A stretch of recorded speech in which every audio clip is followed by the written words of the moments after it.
Le damos las gracias a Pamela León, analista, consultora en comunicación política, por darnos estos minutos. ¿Sí me escucha, Pamela? Buenos días, Jimmy, te escucho perfectamente y gracias por la invitación. Gracias. Pamela, estamos haciendo una serie de entrevistas con analistas y consultores respecto de cómo ven el probable desarrollo de la segunda vuelta del llamado balotaje, las ventajas y desventajas de los dos candidatos. Hay alguno que tiene, qué sé yo, pues más herramientas que otro para ganar. ¿Cómo ve Pamela León desde su espacio la segunda vuelta electoral? Jimmy, buena pregunta, sobre todo porque en este momento lo que se está estandarizando es la forma en la que se entiende digamos, el traslado o la migración de votos a ciertas candidaturas que pueden o no representar esos principios que evocan las candidaturas que están tratando de captar los votos ajenos. ¿A qué me refiero con esto? Se habla mucho de el voto de González necesariamente va a ir al voto de Noboa y el voto de Isa necesariamente va a ir al voto de Luisa González. Y primero, los votos no son endosables, hay que entender eso. Sí se pueden hacer estrategias para tratar de captar un porcentaje cautivo hacia esas candidaturas, pero sí es interesante darnos cuenta que no necesariamente, por ejemplo, el voto de Andrea González represente a un anticorreísmo. También puede deberse una porción tal vez muy pequeña, un antinovoísmo de me gustaba Noboa, ella comparte, digamos, características similares, pero no quiero votar por Noboa porque ella es gobierno y esa cuenta pública se ha expuesto de forma, digamos, tangible en rechazo, entonces voto por González. O algunos pudieron haberla visto como una tercera vía que me disgregue justamente esos espacios de polarización electoral. Entonces, a esto voy con que no necesariamente un voto que puede en efecto representar en principal medida el antinovoísmo o el anticorreísmo se disgreguen hacia estos espacios de representación polarizada. Justamente porque la polarización no tiene necesariamente una base de partidos ni una base ideológica, sino que tiene una base que es mucho más cortoplacista, mucho menos comprometida, que es justamente la base caudillista. Claro. Ahora, Pamela, este roce que han tenido Isa y Correa en las redes sociales, ¿en qué medida puede influir, o no posiblemente, en algún, yo sé, coincido contigo que los votos no son endosables, ¿no? Pero ¿en qué medida puede influir en poner a pensar a alguien que votó por Isa y sí podía haber votado por la candidata del correísmo? Y quizá lo ponga a pensar. ¿Tiene ese peso, ese roce? El tema es que la imagen de Correa genera antagonismos históricos. Y cuando digo antagonismos históricos me refiero a todo aquello de que desde la gestión de política pública o la gestión de gobierno de aquel tiempo pudo haber o no enmarcado unas luchas que hoy pueden llegar a sostenerse e incluso definir a esos espacios electorales. Porque, por ejemplo, en este momento nosotros podemos decir que el movimiento indígena hará múltiples campañas. Churuchumbi hará lo suyo, Tibán hará lo suyo y sabremos qué pasa en marzo. Pero esos pronunciamientos no necesariamente van a definir las líneas hacia donde se puede dirigir el electorado. Sí que afecta la forma en la que, no Luisa, sino Rafael Correa, pueda subrayar y fortalecer esos antagonismos históricos. Por ejemplo, ¿qué es lo que puede pasar en caso de que estas victorias se empiecen a dirigir más hacia el novoísmo? Los indígenas, por ejemplo, no podrían seguir siendo esa otredad que marque la oposición sobre sus líneas gruesas esenciales, es decir, el antineoliberalismo y estos espacios que sí tienen un componente ideológico mucho más estructural, van a ser capitalizados por esos otros espacios contrarios a Correa, que es el siguiente polo electoral, es decir, Luisa. Entonces tienen que cuidar mucho cómo estos relacionamientos en este tiempo, insisto, tan polarizado, en donde cualquier atisbo, digamos, de incoherencia puede no solo mermar ese espacio electoral, sino también los apoyos a largo plazo. Por ejemplo, lo vimos en el 21 con Yacu, cómo se marginaron los espacios del movimiento indígena por ciertas decisiones que se toman en espacios electorales que son ampliamente coyunturalistas. Claro, Pamela, muy interesante. Dime, desde tu ámbito, ¿es una ventaja ser gobierno en una segunda vuelta justamente ya no polarizada, tan ajustada como está? Así como es una ventaja porque se puede utilizar el aparato estatal en esta figura difusa del candidato presidente, en donde, por ejemplo, y hay que entenderlo así, toda gestión gubernamental entra en los espacios de campaña. Es decir, no vamos a ver una acción del Ministerio de Obras Públicas, no vamos a ver una acción del Ministerio de Salud, sino que vamos a ver un capital de campaña. Eso hay que entenderlo, parecen simbolismos bastante evidentes, pero en el, digamos, en el espacio electoral, en la forma en la que eso puede configurar el voto favorable, sí es bastante importante. Entonces, en ese sentido, digamos, hay una ventaja de capital aprovechable en un espacio de campaña que los otros no tienen o el otro no tiene, que los otros no tuvieron en primera vuelta porque se rompe el principio de igualdad con esta figura del candidato presidente. Pero asimismo, ser gobierno también significa tener, como dije hace un momento, una cuenta pública auditable y castigable en las urnas.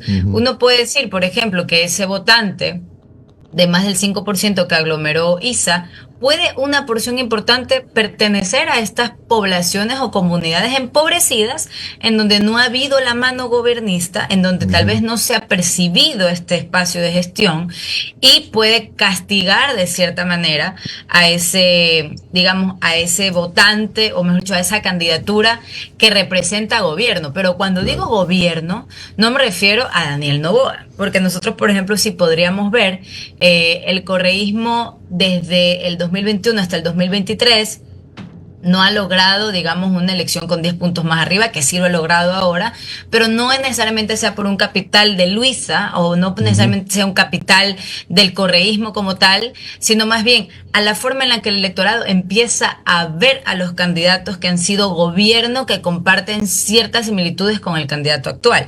Entonces, como es gobierno y Lasso fue gobierno y Lenin fue gobierno, hay una cuenta pública que puede generar ciertas similitudes o no y que pueden también sostener ciertos rechazos. Claro.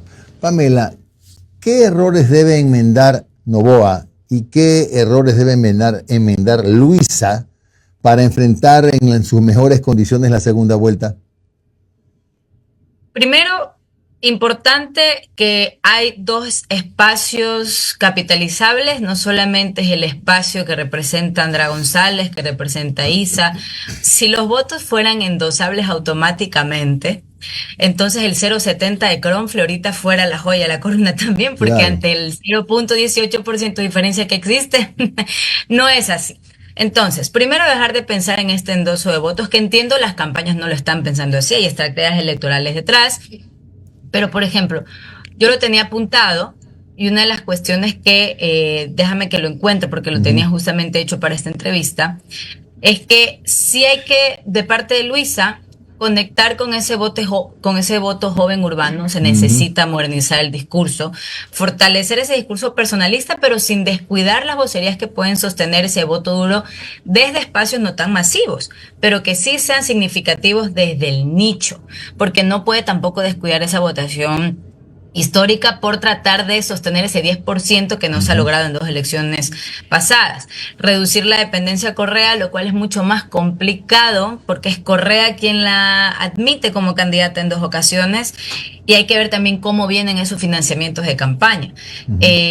Enfocar su discurso posiblemente, y es lo que pueda llegar a suceder en este tiempo, digamos, es muy poco tiempo para que a nivel de gestión se resuelvan asuntos en gobierno, pero sí es mucho tiempo para que se puedan evitar errores. Entonces, esos errores que puede llegar o no cometer el candidato presidente van a ser necesariamente capitalizados por Luisa González y es lo que también debería hacer. En el caso de Daniel Noboa, y algo para agregar.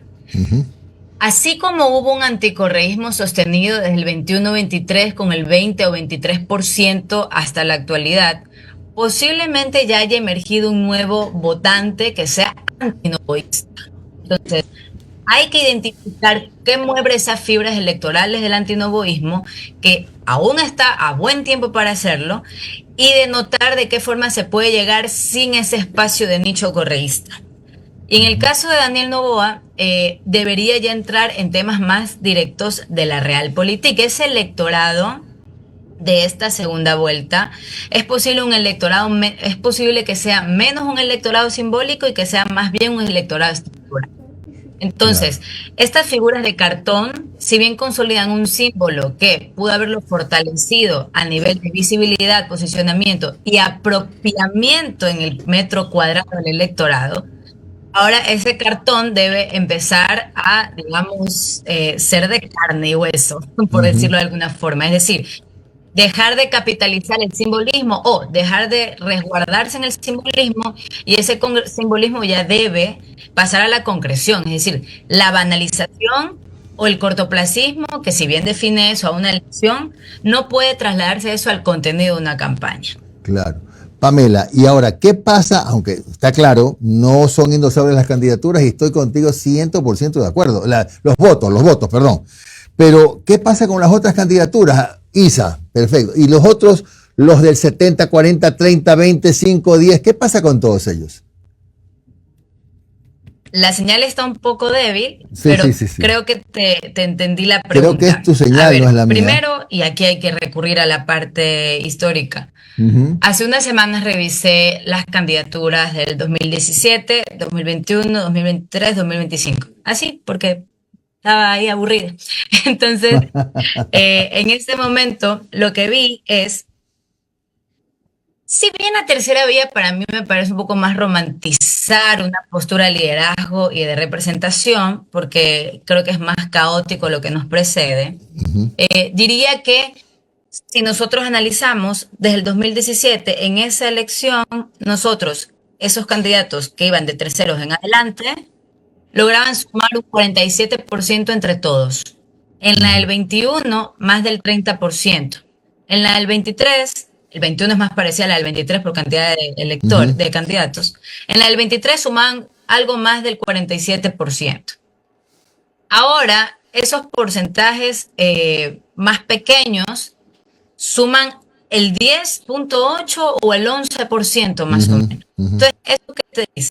Eso te dice que más allá de cualquier espacio de representación, existe un electorado que no está siendo movilizado por lo que se puede hoy denominar tercera vía, porque esa tercera vía necesariamente es la desafección política. Usted ve, por ejemplo, si usted suma nulos, blancos y el ausentismo, o sea, llegamos a un porcentaje importante superior al tercero, aquello alcanzado por un candidato tangible como es Leonidas Sisa. Claro. Entonces, esos otros candidatos, ¿qué es lo que se espera? Y creo que en función y en honor de lo que en pequeños espacios lograron capitalizar en representación o no. Lo que se espera es que sean espacios que puedan capitalizar legítima oposición. Es decir, eh, voy a decir cualquier candidato en este momento. Pedro Granja, que logró un porcentaje del 0 punto algo, yo no recuerdo ahorita el porcentaje en total, pero se espera que el silencio no sea su tercera vía. Se Ujú. espera que ese porcentaje que alcanzó pueda en efecto representar una voz opositora desde ese espacio pequeño de representación, que no Ujú. coyunturalicen la representación. Eso es lo que se podría esperar. Usted, por ejemplo, Primicia sacó un tema el fin de semana, me parece muy interesante, en donde se ve que, por ejemplo, 7 de los candidatos lograron 0,0% en 5 cantones, en Ujú. Azuay, en Galápagos y en Morona, Santiago. Entonces, ¿qué está pasando? No solamente desde las candidaturas, sino qué está pasando con ese electorado cautivo que no está siendo conquistado por los espacios fuera de la polaridad electoral. Ya. Pamela, te decía, ¿qué va a pasar con la conformación de la mayoría de la Asamblea? Sabemos que el número mágico es 77. Resulta que hay 18 por ahí sueltos. Y a cualquiera de los dos, a uno le faltan 11, a otro le faltan 10 para completar ese número. ¿Cómo se puede negociar, manejar esa relación con estos pequeños bloques y a veces bloques de uno que hay? Porque hay 4, creo, que son movimientos locales, que son de a un voto para poder consolidar esa mayoría. Claro, Construye tiene un asambleísta, refiriéndonos a eso. Y primero, sí hay que tener en cuenta algo y sí es importante la forma en la que definimos la conformación. Yo no estoy de acuerdo cuando se habla de una asamblea bipartidista. De hecho, estoy en franco desacuerdo, porque no es la base electoral lo que ha predominado en ese espacio de representación en la asamblea. Es una asamblea con dos fuerzas políticas polarizadas a partir de una imagen caudillista. Entonces, eso hay que tenerlo claro. ¿Y por qué hay que tenerlo claro? Porque en ese sentido sí va a, digamos, a definir esta figura del caudillismo, no del partido, sino que el caudillismo va a definir los acuerdos que seguramente serán cortoplacistas, porque así se define el espacio caudillista, y veremos a estos 8 de Pachacútica, a estos 5 del Social Cristiano, a este 1 de Construye, a estos 4 del movimiento que son más locales. Veremos funcionar como bisagras de negociación que puedan sostener acuerdos no de gobernabilidad, porque ya vimos que esos acuerdos o desacuerdos de gobernabilidad son en efecto esos espacios de corta representación o de corta maniobra. Y lo que tendremos es posiblemente, Jimmy, una asamblea muy similar, y no lo digo por el tema de escaños, sino en esencia, una asamblea muy similar que sigue desconcentrando el espacio de independencia y del legislativo. Vamos a ver, por ejemplo, un mandato imperativo, que es cuando los líderes por fuera de las curules, es decir, un Correa, un Daniel Noboa, que son los caudillos, sostengan los márgenes de negociación política, y por eso es que vamos a ver una asamblea que aún continúen con esos espacios pendientes. Hasta el 2022 habían 29 iniciativas para proyectos de seguridad que nunca se concretaron. ¿Por qué? Porque los espacios legislativos dejaron de ser legislativos para ser un espacio de negociación y que ambos puedan capitalizar espacios de poder desde autoridades, desde la forma en la que puedan conformarse ciertas comisiones por distintos intereses de los caudillos. Entonces yo lamento mucho que digamos, no sea el bipartidismo lo que hoy gobierna la Asamblea, sino la contraposición de caudillismos.